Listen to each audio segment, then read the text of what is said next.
Welcome, everyone. How happy I am that we have an opportunity to be together again to discover yet another interesting personality within the ranks of our congregation, somebody whom you've seen often here in Naples. He has a home here and a regular shul comer, Friday nights, etc., with his lovely wife, Marls. And I know that he is about to celebrate a very special milestone in his life. So I wanted to make sure to get Leland online with me today. How are you, Leland? I'm very fine, Rabbi. Thank you for taking the time to speak to me. I know you've been very busy, and to allow us to get to know you a little bit. I hope you've had a chance to see some of the previous videos. We'd like to discover who our members are in terms of their family histories. I know you have a very interesting background, having been raised in the Midwest, and your professional career, of course, how committed you have been to Jewish causes. And in your particular case, I know you have a very important connection, a very big, strong bond with the land of Israel. So tell me, how are you today? I'm just fine, Rabbi.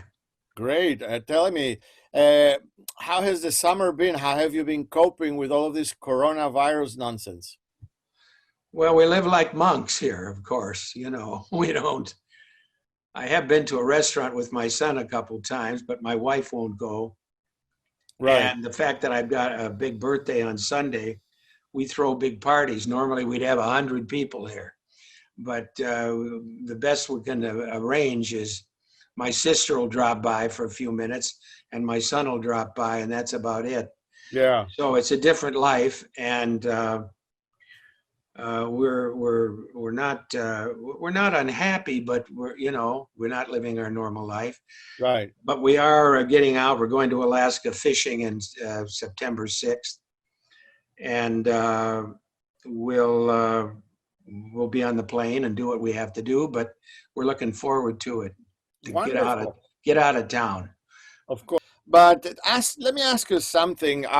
You have been talking to me a great deal about your family's history. Tell me a little bit about where you were raised and how was that the experience growing up?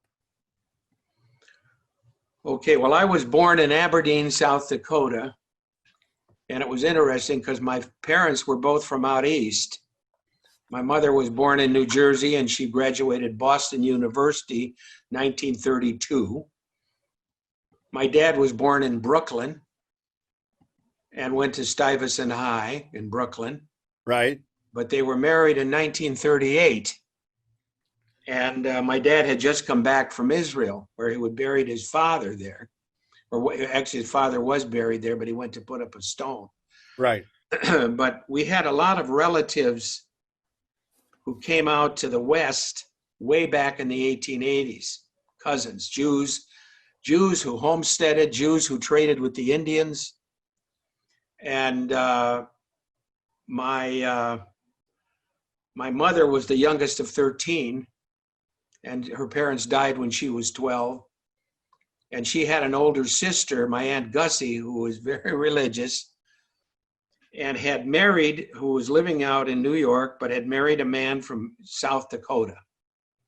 Right. And so when my parents got married in 1938, after the Depression, they had nothing going. They had no money. They had nothing going. And so my Aunt Gussie and her husband, they said, if you come out here to Aberdeen, we'll open a store for you, a clothing store.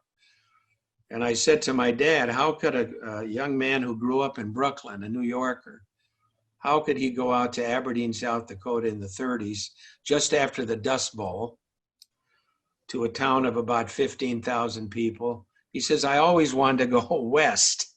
Right. Okay, well, he went out there with my mother, and my mother had gone to high school there.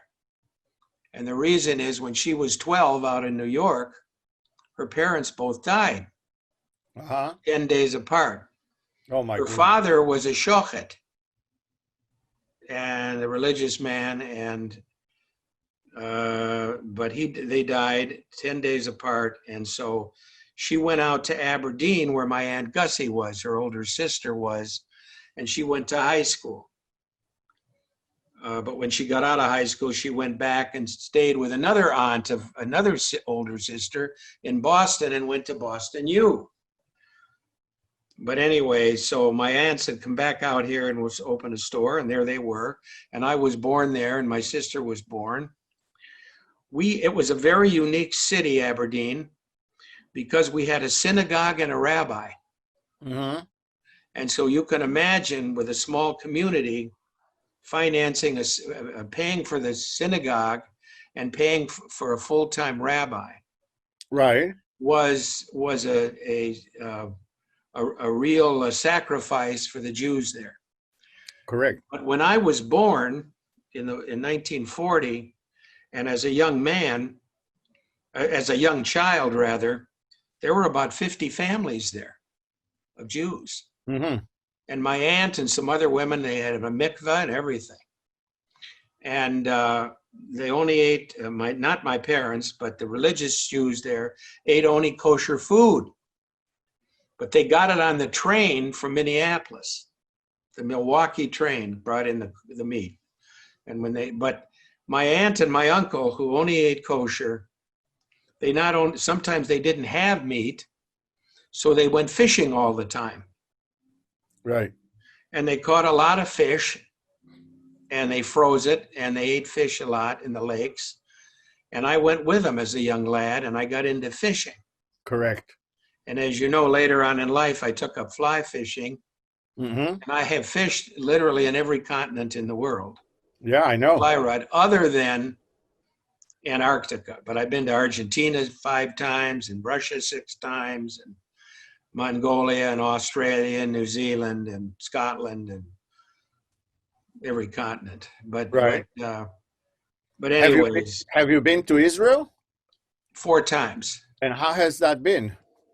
It's been wonderful for me. I went there with a Minneapolis congressman once, Right. so I got to meet some important people at that time.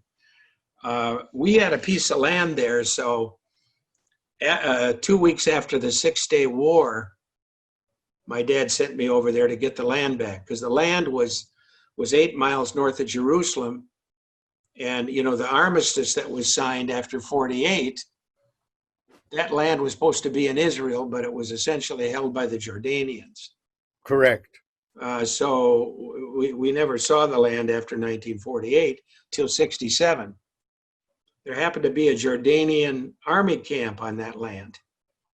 But it was, of course, there were no Jordanians there. There were remnants of an army camp. Those guys must have taken off fast. They left their gas masks and some shells and guns and stuff.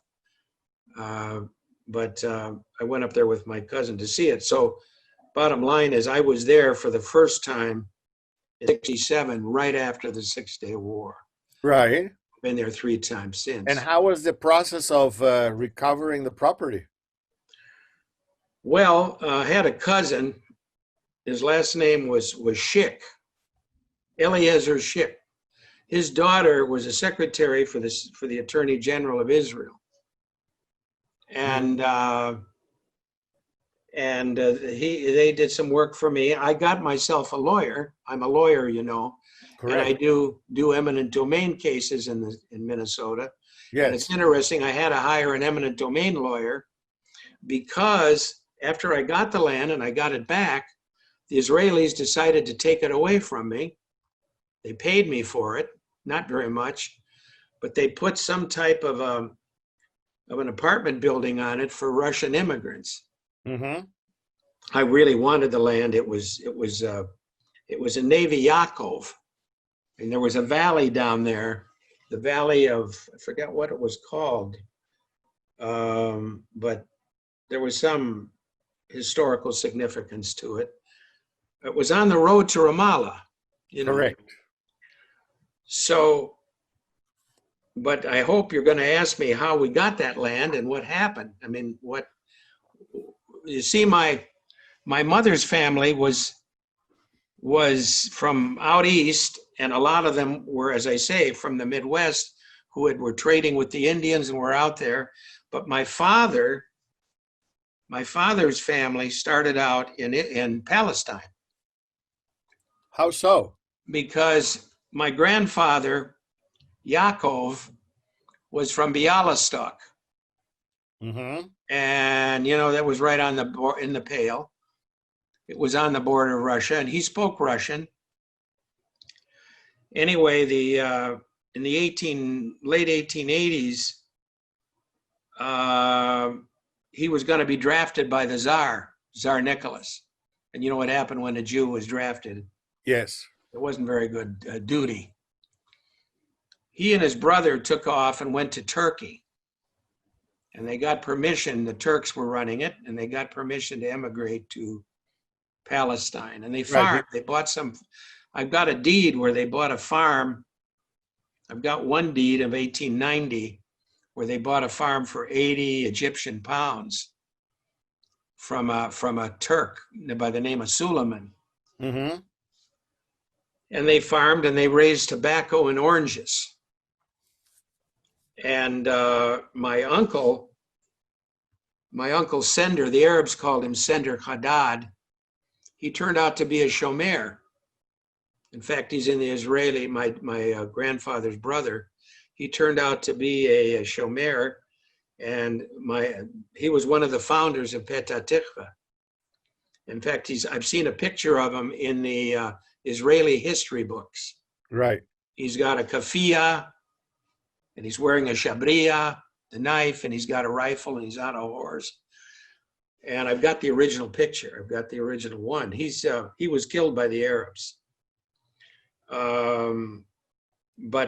Anyways, my grandfather was married in Jerusalem to a Jewish woman from Egypt.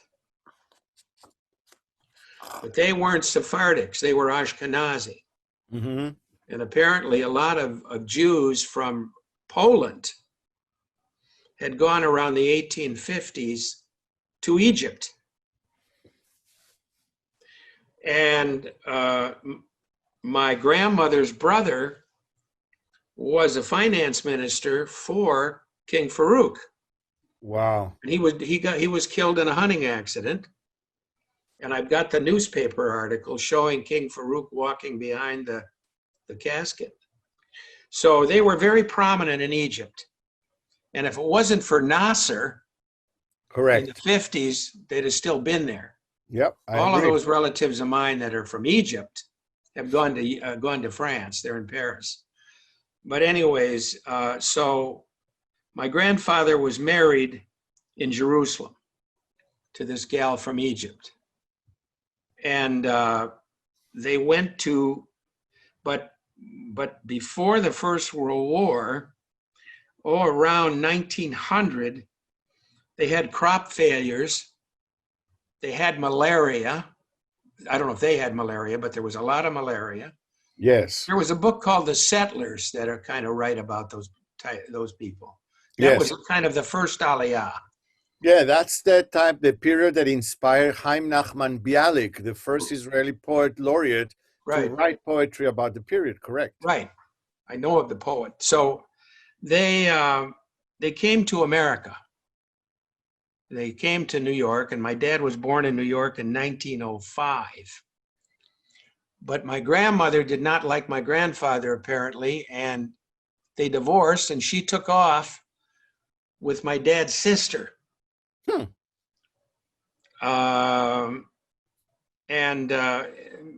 Anyways, my dad grew up in New York. He had a brother, but my grandfather was never happy in America. Never was successful and was not happy. And after the First World War, he wanted to go back. And he wanted my dad's brother, who died very young, by the way, and my dad to go with him, and they wouldn't go with him. My dad was a teenager, and his mother had left him. She went out to California. My grandfather took off and left his sons there to fend for themselves, which they did. So they were essentially orphans too. But he went back, and he had this farm of 10 dunams, North of Jerusalem, at Kfar Ivri, or the Arabs called it Nevi Yaakov. Anyways, he died on the farm. Wow. And he died in 36. And my dad went over in 38 to put up a stone for him on the Mount of Olives.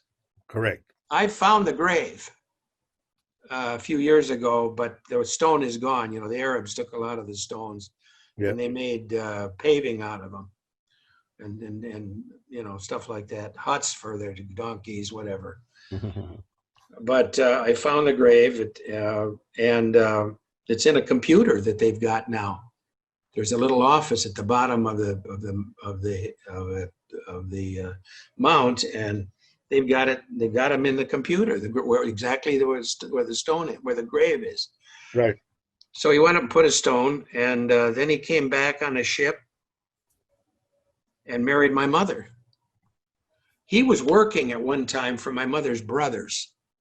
She had as I told you, she was the youngest of 13. Right. She had 4 or 5 brothers that were in the plumbing supply business in New York City. They had a catalog, and they sent plumbing supplies all over the country, and he worked for them. And they were interesting characters too. I knew all of them. And anyways, so he married my mother, and they went out to South Dakota. But my dad always talked about that land. And the problem was, and what happened was, we had a cousin in Israel. There was water on the land. Mm-hmm. There was, when my grandfather was towing with a hoe, he hit something, and there was a flat stone, and he dug it up, and there was a stairway going down. Mm. And then at the bottom, there was a well. It was an ancient Roman Cistern. well. He piped water up, and one way he when he was there, he sold water to the Arabs for their animals. Right. And so when my dad came back to America in 38, he had my cousin leasing the land to somebody who sold water to the local residents, and that was enough to pay the meager taxes. Correct. But he always talked about the land, but unfortunately in 48, as I told you, when Israel became a country and there was an armistice signed at the end of the War of Independence, that piece happened to be under Jordanian control, and you couldn't go there until 67. And I went there and got it back, and then they took it away from me by eminent domain. But I have always had. My dad talked about Israel all the time. I've got pictures of my grandfather and my grandmother posing in a photo studio wearing the Arab garb. You know, they wore just for the photo, the kafia and the whole thing. Mm-hmm. Apparently, when he went into Jerusalem, he had a horse and a buckboard. And the Arabs would shoot at him once in a while, and he always had pistols in his pants, right, to shoot back. Okay. So anyway, that's so. But anyway, they wound up in South Dakota. Sure. And I grew up, and I hate to put this on a video, but because the nice Jewish boys are not supposed to shoot pheasants, but I have to tell you that was my life. I grew up with horses. I grew up fishing a lot in the lakes. We had man-made lakes because it was a prairie, and the lakes were made during the Roosevelt administration. You know, the WPA and all that. They built lakes. And I also, all my friends would go shoot pheasants. And I had my first shotgun when I was 12. Wow. Before I was bar mitzvah. And I was a darn good shot, and I would go out with them and We'd shoot rabbits and pheasants and so on. So I grew up. There were a lot of Indians there because there was the Indian agency had their main their main office in Aberdeen. They've since moved it, but for the entire Midwest, they serviced the Indians' needs. Right. And I worked in the summer on construction and so on with a lot of Indians. Mm-hmm. Ogallala Sioux. Their ancestors killed Custer, and they spoke Lakota. And I would say, "Ihone washte," good morning, washte alokola. You're my good friend. I mean, I spent a lot of time with the Ogallala Sioux. Mm-hmm. So, but we had a rabbi. We had a number of rabbis, actually. We had a Rabbi Hardin. But when I was bar mitzvahed, we had a Rabbi Curtis, who was a Hungarian. And apparently his wife and son had been killed by the Nazis. And he was married to another woman. And he was he also had a degree in law. So he was a very educated fellow, and I liked him a lot. And I would go on my bicycle after school to the synagogue, the little synagogue, and have my Hebrew lessons. And I was bar mitzvah there. I read from the Torah about this time of the year, of course, in August. Kitzetse was my portion. As the mountains will skip away, and how does it go? The mountains will skip away and the hills will vanish, but something like that. But my kindness will never depart. Correct. From you. Very nice. So tell me, how has life been since? Now you've grown up, you're an adult, you are an attorney, and you were telling me a little bit about your trajectory coming up, in the law circles. Well, I went to Minnesota, where my Aunt Gussie was, because she had moved. A lot of the Jews left Aberdeen after the war, Second World War. They wanted to be with other Jews. They left, and they went to Denver, Colorado. They went to Minneapolis, Chicago. Anyway, I went to the University of Minnesota, and then I went to law school at the University of Minnesota. And I was involved in politics to some extent, and so I was involved in, Hubert Humphrey was originally from South Dakota. He was born in Dolan, South Dakota, and I worked on a campaign for him. And anyways, my first job out of law school, I took the bar exam, and you had to wait some to find out if you passed. So I got a job. I went to work for the governor, Karl Rovag. His father, Ole Rovag, wrote a famous book called Giants in the Earth, which was about the Norwegian immigrants. He was a professor. The father was a professor at St. Olaf College there. But I went to work as a Democrat for Karl Rovag. Rovag lost the election to Levander, the Republican. And I was going to Washington to get a job because Hubert Humphrey was then vice president. He was out in Minneapolis a lot campaigning for Rovag, who lost.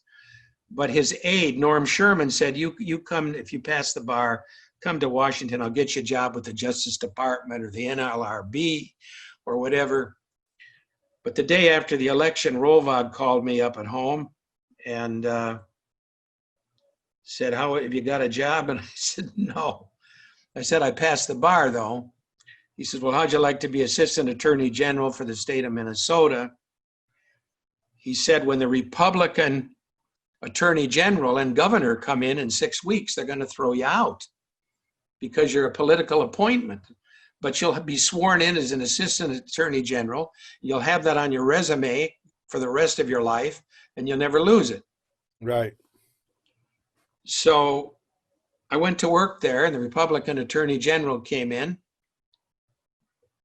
And he said to me, I know you're a Democratic lame duck appointment, But he said there's a lot of Democrats in the state legislature, and I want to write a bill to regulate charities, because I don't think they're filing their reports with the Secretary of State. They're not complying with the law. And you got all these Democratic friends. I want you to go down there and help me get a bill passed. So when the legislature started in January, I wrote a bill and I went down there and got it passed.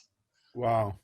And the Attorney General got a headline in the Star Tribune. Attorney General cracks down on illegal charities. He loved that.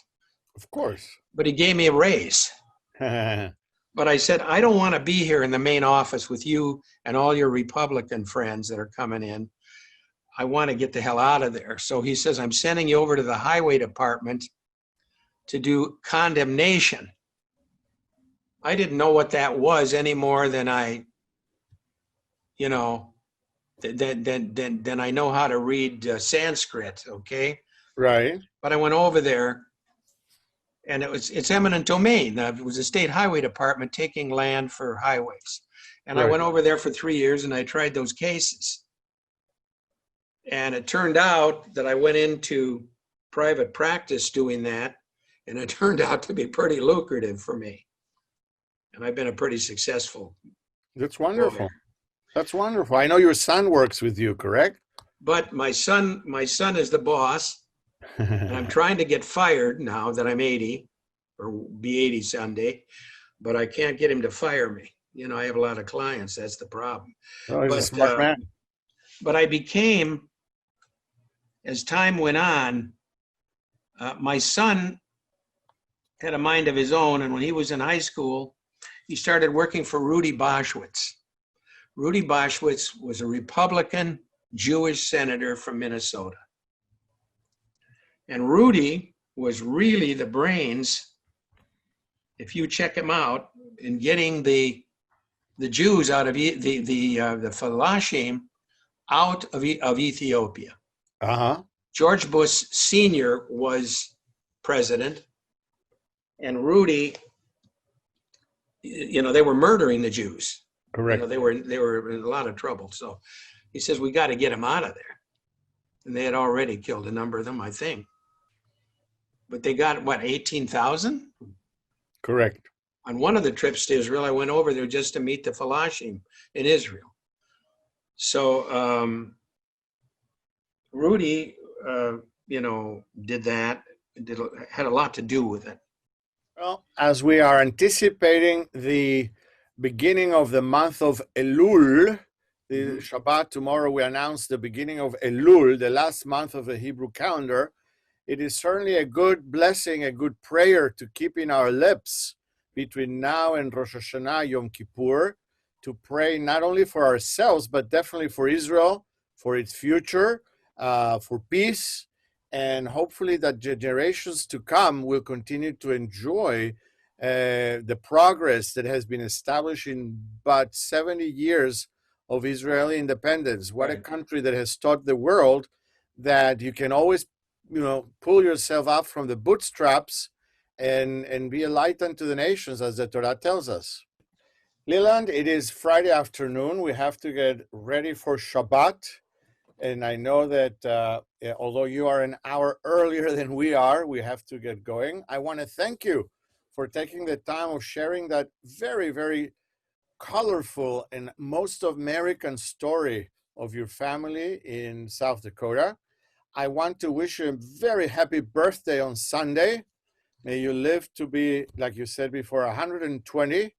And may we all be able to get together soon, whether it's here in Naples or Hashanah Haba B'Yerushalayim, next year in Jerusalem. Thank you for spending the time with me. Thank you for listening to me. Of course. Okay. Best regards to Miles and to everybody. All right. Shabbat Shalom and bye-bye. Shabbat Shalom. We'll be watching you tonight. I hope so. Thank you. Watch you tonight.